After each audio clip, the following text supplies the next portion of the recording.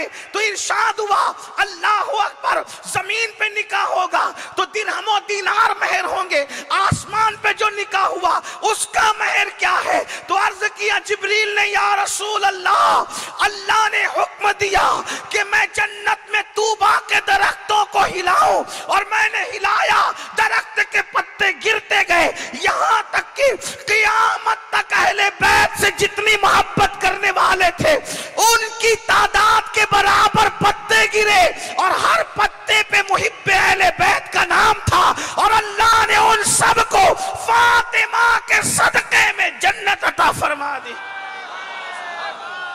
آقا ارشاد فرماتے ہیں میں نے اپنی بیٹی فاطمہ کا نام فاطمہ اس لیے رکھا کہ اللہ نے فاطمہ پر بھی جہنم کی آگ حرام کی اور فاطمہ کی اولاد پر بھی جہنم کی آگ حرام فرما دی، اور جو لوگ فاطمہ سے محبت کریں گے اللہ نے ان پر بھی جہنم کی آگ حرام فرما دی۔ یہ سیدہ کائنات کے دل میں حضور کی امت سے محبت ہے۔ اور بات آئیے تو ایک بات عرض کروں، محبت کبھی تو دعا کر کے ہوتی ہے، یہ آسان ہے، کبھی اپنی چیز کو ان پہ قربان کر کے ہوتی ہے، تھوڑی مشکل ہے نا؟ کوئی آیا حضرت میں پریشان ہوں، جا بابا اللہ تیری مصیبت دور کر دے، یہ تو سب کو آتا ہے، حالانکہ اہل البیت یہ بھی دعا دے دے تو بھی بیڑا پار ہے، کیونکہ ان کی زبان ہلے اور قبول نہ ہو، بھئی ان کی دعا قبول نہیں ہوگی تو کس کی ہوگی؟ ہاں تو لیکن وہاں ایسا نہیں تھا، صرف دعا نہیں تھی بلکہ قربانیاں تھی حضور کی امت کے لیے۔ کہتے ہیں کہ ایک مرتبہ سیدہ فاطمہ الزہرا عید کے دن شہزادوں کو نئے کپڑے پہناتی، اور نئے کپڑے شہزادوں کو پہنانے کے بعد مدینہ منورہ کی ایک غریب خاتون اپنے دو چھوٹے چھوٹے بچے جو امام حسن اور امام حسین کے ہم عمر تھے ان کو لے کر اس لالچ سے آتی ہے کہ بی بی صاحبہ نے عید کے دن اپنے شہزادوں کو نئے کپڑے پہنائے ہیں، تو جب نئے پہنائے تو پرانے اتار دی ہوں گے، تو جو پرانے اتارے ہیں تو شہزادوں کا اترن میں لے لوں، شہزادوں کا اترن لے لوں، ان کا اتارا لے لوں، اپنے بچوں کو پہنا دوں۔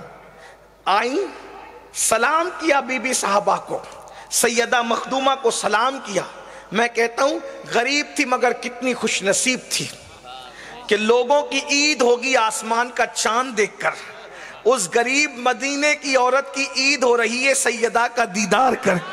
ہائے ہائے ہائے، قیامت تک کے لوگ عید منائیں گے، لیکن ایسی عید کی کیا شان ہے کہ دیدار سیدہ ہو رہا ہے۔ اللہ اکبر۔ اور پھر یاد رکھو کسی کو عیدی ملتی ہے کسی سے، اس عید کی معراج کا عالم کیا ہے کہ دامن پھیلا ہے سیدہ کے سامنے اور عیدی مل رہی ہے نبی کی شہزادی سے۔ خدا کی عزت کی قسم، دنیا جس کے ٹکڑوں پہ پل رہی ہے اسے سیدہ کا دسترخوان کہتے ہیں۔ سیدہ کے دسترخوان سے جسے مل جاتا ہے وہ دینے والا ہو جاتا ہے۔ اللہ اکبر۔ سنیوں گواہ رہنا، آج اگر غوث و خواجہ کے منگتے دنیا پہ حکومت کر رہے ہیں، آپ کو یہ تو پتا ہے غوث پاک دیتے ہیں تو دینے والا بنا دیتے ہیں، اور غریب نواز دیتے ہیں تو دینے والا بنا دیتے ہیں، مسعود غازی دیتے ہیں تو دینے والا بنا دیتے ہیں، صابر کلیر دیتے ہیں تو دینے والا بنا دیتے ہیں۔ لیکن کبھی سوچا کہ یہ دینے والے دامن کہاں پھیلاتے ہیں؟ یہ سب دینے والے اگر کہیں دامن پھیلا کر کے کھڑے ہیں تو اسے فاطمہ الزہرا کی چوکھٹ کے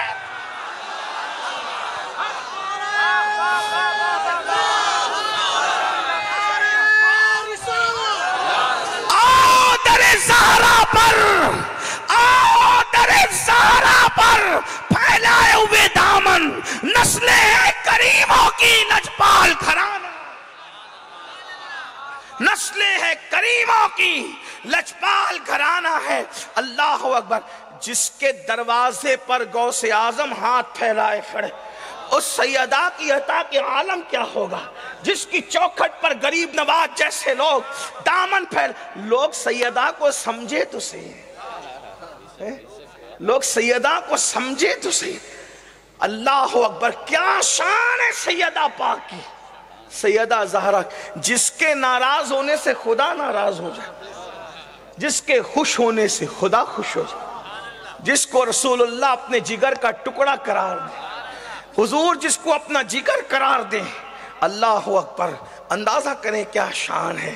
اگر اسی پہ بات ہو تو بات ہو، لیکن میں جلدی چل رہا ہوں۔ عرض یہ کر رہا تھا، ایک غریب خاتون آتی ہے اور آنے کے بعد سیدہ کو سلام کرتی عید کا، اور عید کا سلام کر کے غریب خاتون کے ننھے غریب بچے جن کے بدن پہ پھٹے کپڑے تھے، سیدہ کی نظر پڑی۔ سخی باپ کی سخی بیٹی نے پوچھا، کیوں عید کے نئے کپڑے نہیں بنے؟ اس خاتون کی آنکھ میں آنسو تھے۔ بی بی جی، غریبوں کی کیا عید ہوتی ہے؟ ہائے ہائے، جس کا کوئی نہیں نبی کا خاندان، اس کے لیے دل کتنا بڑا رکھتا ہے۔ ان کی سخاوتوں کا اندازہ کون کرے۔ سیدہ نے پوچھا، کیوں عید کے نئے کپڑے نہیں بنے؟ بی بی، غریبوں کی کہاں عید ہوتی ہے، عید تو مالداروں کی ہوتی۔ میں تو بس اس لیے آ گئی تھی کہ بی بی کو سلام کروں گی اور کچھ خیرات مانگ لوں گی۔ میرے بیٹوں کے قد آپ کے شہزادوں سے کچھ ملتے جلتے ہیں، میرے بیٹوں کی عمر آپ کے شہزادوں کی عمر سے ملتی جلتی ہے۔ آپ کے یہاں تو شہزادوں کے لیے لباس کا انتظام ضرور ہوا ہوگا، اس لیے کہ جانتی ہوں درزی نہ کر سکے تو پھر لباس جنا تو گھر آئی جاتا ہے، کپڑے کسی نہ کسی ذریعے سے انتظام ہو ہی جاتے ہیں۔ اللہ اکبر، کبھی انتظام صدیق کر دیتے ہیں، کبھی انتظام جبریل کر دیتے ہیں، کبھی زمین کا وزیر لے کر آتا ہے، کبھی آسمانوں کا وزیر لے کر آتا ہے، انتظام تو ہو ہی جاتا ہے۔ اللہ اکبر، سوچا چلو بی بی کے شہزادوں نے نئے کپڑے پہنے ہوں گے تو پرانا اترن تو ہوگا، پرانا اترن اپنے بچوں کے لیے لے لوں گی، پہنا دوں گی۔ خدا کی عزت کی قسم، کسی قیمتی سے قیمتی لباس کی بھی وہ اہمیت کہاں جو حسنین کے اترن کی تھی، جو سیدہ کے شہزادوں کی تھی۔ واللہ دنیا آج 5-5 ہزار کی جنس یا 50-50 ہزار کی جنس خرید سکتی ہے، لیکن ان سیدوں کا جو اترن تھا آج تک لوگ ڈھونڈ رہے ہیں مگر ملتا نہیں۔ اللہ اکبر، کیا وہ اترن ہے، اس اترن کی شان کیا ہے؟ اللہ تو بہرحال عرض کیا، سیدہ آپ کے شہزادوں کو نئے جوڑے ملے، اترن تو ہوگی، اتارا تو ہوگا، سوچا چلوں گی تو میرے بچوں کو خیرات مل جائے گی۔ اتنا سننا تھا، دونوں شہزادے سو رہے تھے، سیدہ نے نیند سے اٹھایا، اور اٹھانے کے بعد جب شہزادے نیند سے بیدار ہوئے حکم ہوا، نئے کپڑے اتار دو، جاؤ پرانے پہن لو، جو کل پہنے تھے وہ آج پہن لو۔ میں کہتا ہوں اگر کوئی یہ سوچ رہا ہے کہ میں سبیل حسین لگا کر حسین پاک پہ احسان کرتا ہوں تو اوقات میں رہے، میں کھچڑے کی دیگ بنا کر حسین پہ احسان کرتا ہوں۔ میں کہتا ہوں اوقات میں رہے، 10 دن امام کی محفل سجا کر اہل بیت پہ احسان کرتا ہوں۔ میں کہتا ہوں اوقات میں رہے، تم نے تصور میں سوچا بھی نہیں ہوگا اتنے زیادہ تمہارے آنے سے پہلے تم پہ احسان کر دیے گئے ہیں۔ اللہ اکبر، یاد رکھو اگر تم ان کی محفل لے کر بیٹھے ہو، ان پہ احسان نہیں، یہ تم پہ احسان ہے۔ کیا کوئی اپنی بیٹی کی محفل سجاتا ہے؟ کوئی نبی کی شہزادی کے شہزادوں کی محفل سجاتا ہے؟ خود کی بیٹی کی محفل میں کوئی مہمان بن کے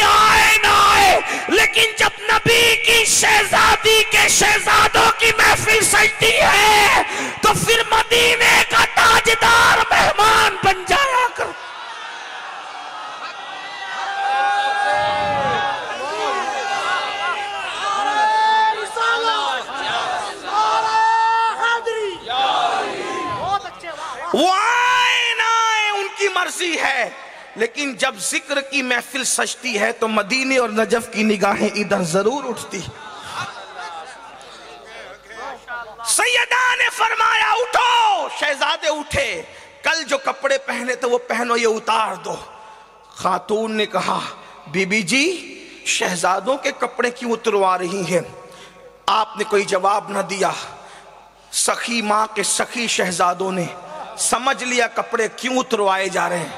اس لیے کہ یہ آج نیا کام نہ تھا، کیونکہ نیا کام نئے مرتبہ ہوتا ہے، نیا کام نئی مرتبہ ہوتا ہے. پہلی مرتبہ کوئی کام ہوتا ہے تو بچے پوچھتے نا ایسا کیوں، لیکن اس گھر کی تو وہ روایتی روز کی تھی، گھر کی روایتی روز کی تھی. پوچھا نہیں کیوں، گئے اتار دیا، لا کے دیا، پرانے پہن لیے. شہزادی نے نئے کپڑے بڑھا کے کہا لو. اس نے کہا یہ کیا ہے؟ میں تو پرانا مانگنے آئی تھی. کہا ہم پھٹا ہوا لوگوں کو نہیں دیتے، پرانا اپنے لیے رکھتے ہیں، نیا خیرات کر دیتے. آؤ در زہرا پر پھیلائے ہوئے دامن، نسلیں ہیں کریموں کی، لجپال گھرانہ ہے یہ، وہ گھرانہ یہ محبت کیا ہے. جب اپنے پاس بظاہر کچھ نہ تھا تو سخاوت کا یہ عالم ہے. آج تو خدا کے خزانے لے کر بیٹھے ہیں، سخاوتوں کا عالم. بظاہر اس وقت چکی چلتی تھی تو یہ حال تھا، آج تو اللہ اکبر معراج پر ہے سخاوت. یہ ان کے دلوں میں محبت ہے. آئیے پھر عرض کر رہا تھا، سیدہ پاک کا ذکر آیا، مزید عرض کرنے کو دل چاہتا ہے لیکن سردی کا موسم، اللہ اکبر، تو میں نہیں چاہتا کہ بہت امتحان میں رکھوں. میں نے بھائی جان سے کہا تھا گھنٹے بھر میں گفتگو نپٹ جائے گی. اللہ اکبر. آئیے دوسری طرف چلتے ہیں. یہ مولائے کائنات ہے، یہ علی مرتضیٰ ہیں، یہ سید السادات ہیں، یہ فاتح خیبر ہے، یہ قاسم ولایت ہے، یہ قسیم جنت و جہنم ہے. اللہ اکبر. ہاں یہ وہی ہیں جن کو لشکر میں رخصت کرتے وقت ہاتھ اٹھا کر سید العالمین دعا کرتے ہیں، اے اللہ اس وقت تک مجھے دنیا سے نہ اٹھانا جب تک میں علی کا چہرہ نہ دیکھ لوں. لوگ کہتے ہیں علی کے چہرے میں کیا رکھا ہے؟ میں نے کہا مجھ سے کیوں پوچھتا ہے؟ اس سے پوچھ جس نے خدا کو بے حجاب دیکھا، وہ یہ دعا کیوں کر رہا ہے؟ اللہ مجھے اس وقت تک نہ اٹھانا جب تک میں علی کا دیدار. محبت کتنی ہے مولا علی سے، پیار کتنا ہے مولا علی سے. اللہ اکبر. حضور کی محبت تھی، لشکر میں رخصت کر رہے دعا کر رہے اس وقت تک نہ اٹھانا. اس حدیث کو میرے امام اہل سنت نے اپنی کتاب مطلع القمرین میں بھی لکھا. وہ علی قاسم ولایت میں بار بار پڑھ چکا ہوں لیکن آج کچھ اور پڑھنا چاہتا ہوں. کوفہ میں ایک فقیر صدا لگاتے پھر رہا ہے، ہائے کوئی بھوکے کو کھانا کھلانے والا، ہے کوئی بھوکے کو کھانا کھلانے والا، ہے کوئی بھوکے کو کھانا کھلانے والا. امام علی مقام امام حسن اور امام حسین نے بھوکے کو دیکھا، ہاتھ پکڑا، لایا، دسترخوان لگائے اور دسترخوان پر اچھے اچھے کھانے چن دیے. اصل میں لوگوں کو دینا نہیں آتا، لینا سیکھنا تو بہت دور کی بات ہے. ابھی لوگوں نے دینا ہی نہیں سیکھا. جب اپنے کام کا نہ رہا تو کسی کو دے دیا ہے نا. توجہ ہے. تمہارے دینے میں اور نبی کے تربیت یافتہ کے دینے میں فرق یہی ہے، جو کسی کام کا نہیں رہتا تم اس کو دیتے ہو اللہ کی راہ میں، ہے نا. آؤ کچھ سیکھ لو. ایک شخص پیر صاحب سے مرید ہونے گیا. یہ آج کے پیر صاحب نہیں، پہلے کے پیر صاحب. آپ کوئی غلط مطلب نہیں لینا، کبھی کبھی میں کہتا ہوں تو لوگ غلط مطلب لیتے. دیکھیے ایسا ہے کہ کسی پہ بھی اتنا ظلم نہ کرو کہ اس کی چینک نکلے، ہے نا. میں تو اپنے طور پہ میں نے کہہ دیا کہ پہلے کے پیر صاحب، پہلے کے پیر صاحب کیا تھے، ابھی کے کیا، میں وہ کچھ نہیں کہنا چاہتا. وہ تم جانو، تمہارا کام. جیسے تم ویسے تمہاری منزل، جیسی نیت ویسی برکت، جیسی روح ویسے فرشتے، جیسی روح ہوگی ویسے ہی فرشتہ لینے کے لیے آتا ہے نا. اور تم بے نمازی ہو اور تمہیں بھی ایسے ہی جاہل جپٹ ملتے ہیں. تم حقہ پی رہے ہو تو تمہیں گانجا پینے والا ملتا ہے نا. ہنسنے کی بات نہیں ہے. جس دن خسرو بنو گے نا اس دن تمہیں کوئی محبوب الہی ضرور ملے.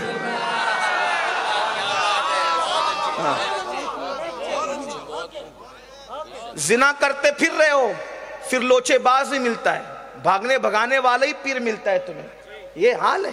بڑی معذرت کے ساتھ بہت تکلیف ہے ہمیں اس بات کی. اور جتنا بیڑا جاہل پیروں نے غرق کر دیا ہمارا اہل سنت کا، اس کا ہم کبھی اندازہ نہیں کر سکتے. پہلی بات تو جاہل کو مرید کرنے کا حق ہی نہیں ہے.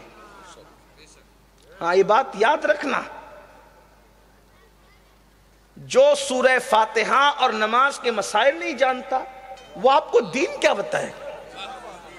پیر کو کم سے کم اگر نہیں وہ کسی دارالعلوم میں پڑھا ہوا سند یافتہ ہے، کم سے کم اتنا علم تو ہونا چاہیے نا کہ وہ ضروریات دین کے مسائل کتابوں کے ذریعے سے اخذ کر سکے، دیکھ سکے، بتا سکے. جس کو پتہ ہی نہیں اہل سنت کا عقیدہ کیا ہے اور تم اس کے پیچھے پھر رہے ہو. پیر کسے کہتے ہیں؟ جو اللہ تک پہنچا دے اسے پیر کہتے ہیں. جو اللہ تک نہ پہنچا سکا وہ لٹیرا تو ہو سکتا ہے، پیر نہیں ہو سکتا. وہ ڈاکو تو ہو سکتا ہے، پیر نہیں ہو سکتا. اور گجرات والوں زیادہ ماحول تم نے خراب کیا ہے. بہت اندھی عقیدتوں میں اور اندھ بھکت بنے ہو. اس لیے میری گزارش ہے عقیدت بالکل ہونی چاہیے. تمہاری عقیدتوں پہ ہمیں رشک آتا ہے، مگر یاد رکھنا یار دوستی سب سے کی جاتی ہے نا، پیار سب سے کیا جاتا ہے، دوستی سب سے کی جا سکتی ہے. لیکن انسان جس کو اپنی آخرت کے لیے رہنما بنائے چیک تو کرے کہ اس کی نگاہ آپ کی جیب تک رہے گی یا آپ کے دل بھی پر بھی رہے گی. یہ لٹیرا ہے یا دینے والا ہے. بڑی معذرت کے ساتھ، بہت معذرت. دین سیکھنے کے لیے پیر، اللہ تک پہنچنے کے لیے پیر کیا جاتا ہے، گروپ بندی کے لیے نہیں. بہت معذرت. اور جنہیں پیر بننے کا شوق ہے کم از کم اتنا علم حاصل کر لینا.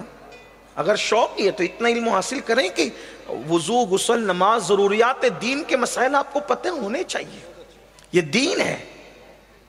آپ دیکھیں یہ جتنے بھی اولیاء اللہ ہے نا، ان کے دور میں ان کے ساتھ ٹائٹل تھا شیخ الاسلام کا. غریب نواز کو ان کے دور میں شیخ الاسلام کہا گیا، قطب الدین بختیار کاکی کو ان کے دور میں شیخ الاسلام کہا گیا، نظام الدین اولیاء کو ان کے دور میں شیخ الاسلام کہا گیا، بابا فرید الدین کو ان کے دور میں شیخ الاسلام کہا گیا. آپ دیکھیں یہ سب اپنے وقت کے اتنے پڑھے لکھے تھے کہ ان کے سامنے کوئی ٹک نہیں سکتا تھا. آپ دیکھیں. اور اگر ہم یہ سمجھتے ہیں کہ بڑے خاندان اور بڑے گھرانے میں پیدا ہو کے اب ہمیں پڑھنے لکھنے کی ضرورت نہیں، تو اس غلط فہمی کو دور کر دے. آپ کچھ بھی ہو سکتے ہو، غوث اعظم نہیں ہو سکتے. غوث اعظم ماں کے پیٹ سے ولی بن کر پیدا ہوئے. جس دن پیدا ہوئے اسی دن آپ نے روزہ بھی رکھا، اسی دن روزہ بھی رکھا. لیکن جب 18 سال کی عمر ہوئی تو جیلان میں امی سے کہتی امی علم حاصل کرنے کے لیے بغداد جانا چاہتا ہوں. اور غوث پاک بتا رہے ہیں پیدا ولی بن کر ہوا لیکن پھر بھی میں پڑھنے جا رہا ہوں. اس سے پتا چلا ماں کے پیٹ سے ولی پیدا ہو جاؤ پھر بھی تمہیں پڑھنا پڑے گا، پھر بھی تمہیں پڑھنا پڑے گا. اور ماں یہ نہیں کہہ رہی تو پیدائشی ولی ہے، وہ پیدائشی ولی ہے، تو کیا پڑھنے جا رہا ہے نا. وہ جانتی ہے، ماں بھی پڑھی لکھی تھی، فرماتی ہے بیٹا جا انشاءاللہ تیری میری ملاقات اب قیامت کے دن ہوگی. یہ علم کی اہمیت ہے. اب مجھے نہیں پتا کہ کٹلال والے مجھے بخشیں گے بھی یا کچھ کہیں گے، لیکن مجھے اس کی کوئی پرواہ نہیں. بات چل رہی تھی کیا، ایک پیر صاحب کے پاس ایک شخص مرید ہونے کے، تو اس نے مرید ہونے کے بعد کہا حضرت کچھ نصیحت فرما، کوئی نصیحت کیجیے. اچھا آج کل کوئی نصیحت مانگتا نہیں ہے، دو تو بھی لوگ قبول کرنے کے لیے تیار نہیں ہے. ان کو تو ایسا آدمی چاہیے کہ بولے کہ جا جو چاہے کر میں ہے جو چاہے کر. سٹے کا دھندا کر، جوئے کا دھندا کر، شراب کا دھندا کر، میں ہوں نا بخشاؤں گا تجھے، قادری ہوں نا، چشتی ہوں نا بخشاؤں گا۔ انا للہ و انا الیہ راجعون۔ اللہ کے رسول مالک جنت ہو کر لوگوں سے کہتے تھے اگر نماز چھوڑ دو گے تو قیامت کے دن تمہارے ساتھ میرا کوئی وعدہ نہیں ہے۔ حضور فرمائے، مالک جنت فرما رہے تمہارے اندر اتنی ڈیرنگ آ گئی کہ تم شرابیوں کو، جواریوں کو، گجڑیوں کو، چرسیوں کہہ رہے ہو میں ہوں، تو بھی ڈوبے گا اس کو بھی لے کے ڈوبے۔ اتنی بے باکی نہ کر، اور یاد رکھنا کوئی جنت کا ٹھیکیدار نہیں ہے۔ اگر کوئی کہتا ہے نا میں تمہیں جنت میں لے جاؤں گا تو اس کو مجموع الزوائد کی اس حدیث کو یاد رکھنا چاہیے۔ اللہ کے رسول نے فرمایا جو اپنے آپ کو قطعی اور یقینی جنتی سمجھے میں محمد اعلان کرتا ہوں کہ وہ جہنم میں جائے گا۔ جو اپنے آپ کو قطعی یقینی جنتی سمجھے، حضور کہتے ہیں وہ جہنم میں جائے گا، اور جو دوسرے کو گارنٹی دے رہا ہو کہ میں لے کے جاؤں گا جو چاہے کر، پھر قوم تو یہی کرے گی۔ آج زنا کیوں بڑھ رہا ہے؟ اسے پتا ہے میں کچھ بھی کروں گا تو میں نے جنت میں ہی جانا ہے۔ سٹے کے دھندے کیوں چل رہے ہیں؟ اسے پتا ہے میں کچھ بھی کروں گا تو جنت ہی میں جانا ہے۔ شراب مسلمان کیوں بیچ رہا ہے؟ شراب کیوں پی رہا ہے؟ جرائم کیوں عام ہو رہے ہیں؟ کچھ لوگ ان کو معاذ اللہ غلط راستہ بتا رہے ہیں، مگر یاد رکھنا اور اچھی طرح یاد رکھنا جب اللہ کے رسول نے یہ بات نہیں کہی تو کسی اور کو کہنے کا کیا حق ہے؟ بلکہ اللہ کے رسول نے تو مریدوں کو نہیں اپنے خاندان کے لوگوں کو کہا، خاندان فرمایا اے بنو ہاشم عمل کرنا، عمل کیا فرمایا؟ عمل کرنا، عمل۔ ایسا نہ ہو کہ لوگ عمل لے کر آئیں اور تم صرف نسب لے کر آؤ۔ فرمایا جس کو عمل نے پیچھے کر دیا اس کو نسب آگے نہیں کر سکتا۔ اللہ کے رسول اپنے خاندان والوں کو نصیحت کر رہے ہیں۔ اس لیے میں نسبت کا منکر نہیں ہوں، لیکن اتنا ضرور یاد رکھنا اگر عمل کی طرف نہیں آئے ایمان کے بعد نقصان اٹھاؤ گے۔ تو پیر صاحب کے پاس اس نے کہا حضرت کچھ نصیحت کریں۔ پیر لوگ بھی کیا پیر لوگ تھے، کہنے لگے بیٹا اپنے آپ کو اللہ رسول پہ ترجیح مت دینا۔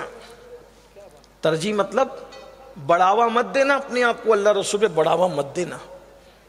مرید تو مرید ہوتا ہے نا، ہر دور کا مرید، اس کے دماغ میں بات ہی نہیں ہے بولا کیسے حضرت ہے یہ کہتے ہیں کہ اپنے آپ کو اللہ رسول پہ ترجیح مت دیں۔ کوئی پاگل ہے؟ کلمہ پڑھنے والا مسلمان اپنے آپ کو اللہ رسول پہ کوئی ترجیح دے گا؟ کون دے گا ترجیح؟ دماغ میں بات آئی، پیر روشن ضمیر ہوتے ہیں، فوراً کہا اچھا اعتراض کر گیا، ابھی بتاتا ہوں۔ آپ فرماتے ہیں اچھا بیٹا میں اب اپنے اجرے میں جاتا ہوں، تم اب ذرا اپنے کام سے لگو۔ دوسرے جو سینئر مریدین تھے ان سے کہا ایک سے کھانا لگا دو اور ساتھ میں کچھ باسی سی دال بھی رکھ دو۔ سب اچھے سے اچھے کھانے لگ گئے اور باسی سی دال بھی رکھ دی گئی، باسی کی روٹی بھی رکھ دی گئی اور تازہ بھی رکھ دی گئی۔ سب اتنے میں کسی بھوکے نے صدا لگائی، ہے کوئی اللہ کے لیے کھانا کھلانے والا؟ نیا نویلا مرید تھا اور پیر کا دسترخوان تھا، کسی کے دسترخوان سے اٹھا کے دینے میں جاتا کیا ہے؟ اس نے سب طرف دیکھا کہ کیا دوں، جب سب طرف دیکھا کہ یہ تو بہت مزے کا ہے، یہ بھی بڑے مزے کا ہے، یہ بھی بڑے مزے کا ہے، تو آخری میں جو باسی دال پر نظر پڑی وہ اٹھایا اور سوکھی روٹی اٹھائی اور اٹھا کر کے فقیر کی طرف بڑھا دیا۔ مرشد آ گئے، ہاتھ پکڑ کے کہا ظالم پہلی ہی نصیحت پہ عمل نہ کیا؟ میں نے کہا تھا نا کہ اپنے آپ کو اللہ رسول پہ ترجیح مت دینا۔ کہا حضور میں کہاں ترجیح دے رہا ہوں؟ فرمایا یہ کس کے لیے رکھا؟ کہا اپنے لیے۔ اور یہ کس کے لیے دے رہا ہے؟ اللہ کے لیے۔ خود کے لیے تازہ کھانا اور اللہ کے لیے باسی دال؟ ارے یہ مت دیکھ تو دے کس کو رہا ہے نا، کس کے لیے دے رہا، یہ دیکھنا، یہ دیکھ۔ جب شو روم میں جاتے ہو تو 5-5 ہزار کی پھٹی ہوئی جنس اپنے لیے خریدتے ہو، اور جب کوئی اللہ کے لیے بھکاری آتا ہے سچ بتانا کیا دیتے ہو؟ بتاؤ کیا دیتے ہو؟ یہی تم میں اور ان میں فرق ہے جو رسول اللہ کی تربیت یافتہ تھے۔ کوفہ کی گلیوں میں بھکاری آواز لگا رہا ہے کوئی اللہ کے لیے کھلانے والا بھوکے کو؟ حسنین کریمین نے ہاتھ پکڑا، دسترخوان لگایا اور ایک سے کھانا سجا دیا آگے. جیسے بھکاری بیٹھ کر منہ میں لقمہ ڈالتا، اجنبی تھا، مسافر تھا، کوفہ میں پہلی بار آیا تھا، جانتا نہیں تھا کسی کو. شہزادوں کے چہرے دیکھ کر پتہ لگ گیا کسی بڑے گھرانے کے لوگ ہیں. جیسے منہ کی طرف پہلا لقمہ بڑھا تو دیکھا کہ سامنے ایک نورانی چہرے والے بزرگ ہیں، سوکھی روٹی چبا رہے ہیں.